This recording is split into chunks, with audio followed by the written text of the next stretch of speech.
Hello friends! In this video I'm going to build my own watercolor palette and I want to share the process with you.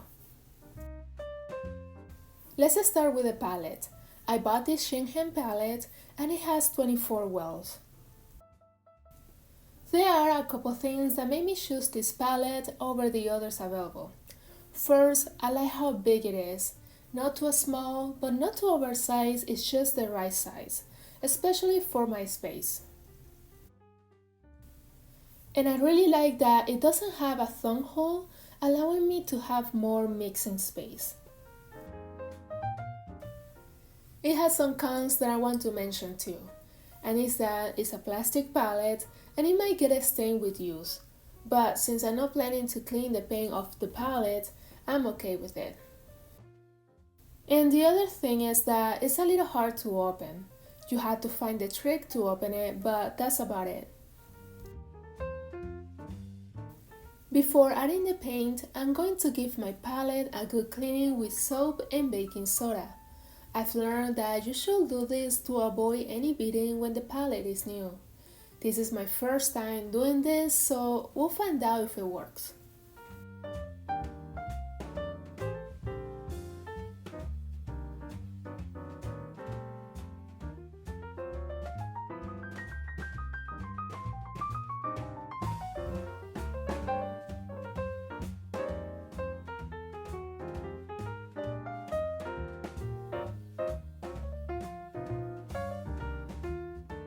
Daniel Smith has become my favorite brand for watercolors, so most of the colors that I'm going to add are from this brand.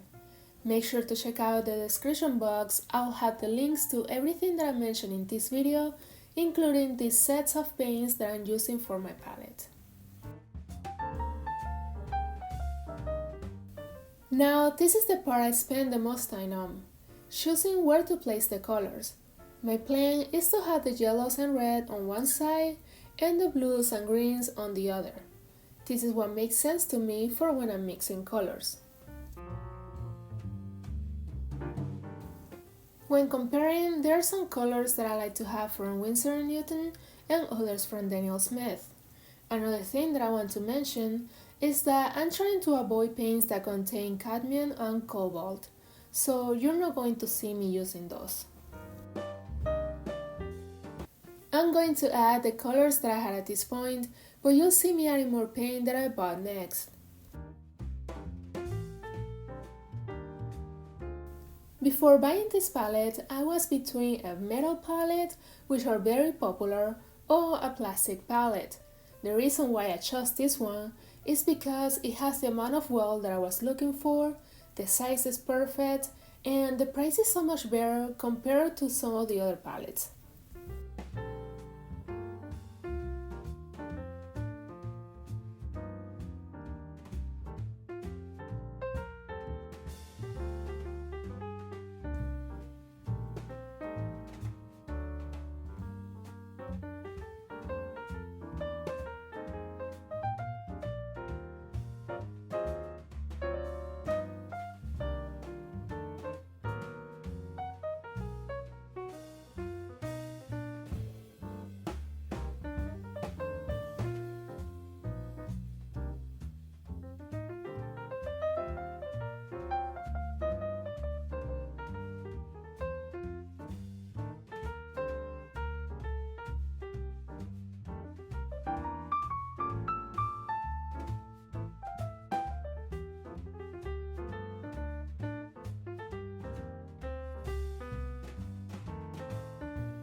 So far, this is what it looks like, and I will leave those spaces empty for two colors that I want to get in the future. Now let's start swatching the different colors.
Now I'm going to make a couple paintings using some stickers that I have as reference. Please enjoy while I paint.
I just recently started to use Daniel Smith and I'm completely in love with the colors and quality of the paint.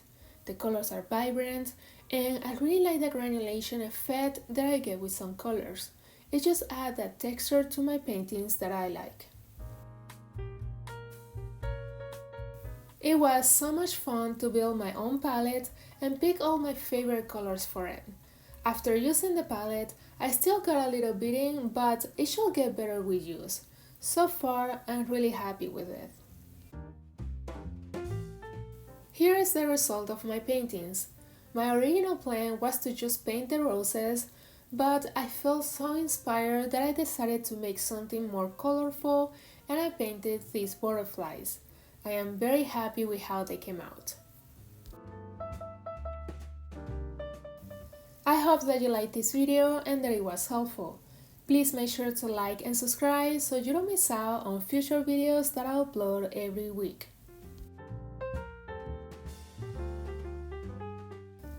And for more ideas, watch this next video. I really think you guys will like it.